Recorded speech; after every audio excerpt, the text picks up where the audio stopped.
So let's start with our lesson today, which is way to understand income in business taxation, Module 9 on laws in community tax or residence tax. Let's start. So what is community tax? So community tax refers to a local tax imposed by the local government units upon its inhabitants, whether natural person or juridical persons. The laws on community tax are provided for in the local tax code in the local government units of the Philippines. The community tax was formerly called as the residence tax. So what is community tax certificate? It shall be issued to every person or corporation upon payment of the community tax. It also represents the official receipt that acknowledges the acceptance by the local government of the taxpayer's payment of the community tax. The laws on community tax are provided for in the local tax code of the local governmental units in the Philippines. The community tax was formerly called residence tax. What are local government units that levies the community tax? First is the provinces, cities, municipalities, and barangay. Who shall pay the residence tax? So, an individual, whether resident citizen, non-resident citizen, resident alien, or non-resident alien, who are already 18 years old and above shall pay the residence certificate. Example of it is, even you are a student, but you are already 18 years old, whether you are living here or studying only here in the Philippines, shall pay the residence certificate. The number 2 sample is any corporation, small or big businesses, whether for personal, partnership, or corporation, are subject also to residence certificate. So for whatever legal purpose intended for transaction are subject also for optional residence tax or P1. So person who are liable, they are divided into two. So you have the natural person or the individual and the juridical person or the corporation. For the natural persons or individual, it refers to the human being like us, individuals such as citizens of the Philippines or aliens or foreigners. So how to compute? So you have Class A and Class B, wherein Class A means basic community tax. So mostly the amount is 5 pesos.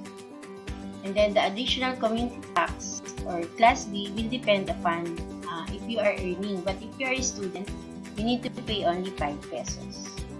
So for the additional community tax, your earning divided by 1,000 multiplied by 1 peso. So you add to the Class A and Class B, the total amount will be the total community tax, which will be on your OR or the community tax certificate. Okay, next is the juridical person or corporation. So this corporation is known as the Class C or the Class C Class 1. Class C means basic community tax, which is the basic is 500, and then the additional community tax, wherein it is called as Class C Class 1, wherein you need to get the net income after tax divided by 5,000 pesos multiplied by 2 pesos. So that's how we compute the additional community tax. And then you add the two, the Class C and the Class C Class 1 will be your total community tax for the corporation.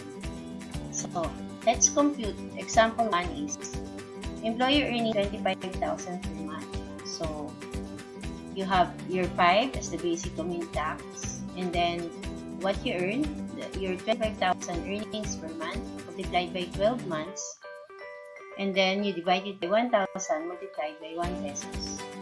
So it will be 300,000 divided by 1,000 is equals to multiplied by 1 pesos is equals to 300 pesos plus 5. So you have the community tax certificate of 305 pesos.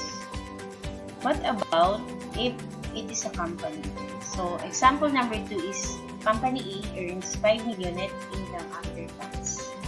So again, your basic community tax here is 500 pesos. And then example is she had a net income after tax of 5 million. So 5 million divided by 5,000 is the denominator. So it will become how much? 1,000. And then you multiply it by 2.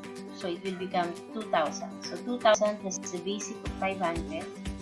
The community tax that will be paid, the local government unit is 2,500.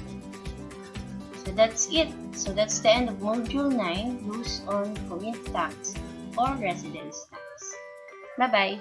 I hope you learned something with this one.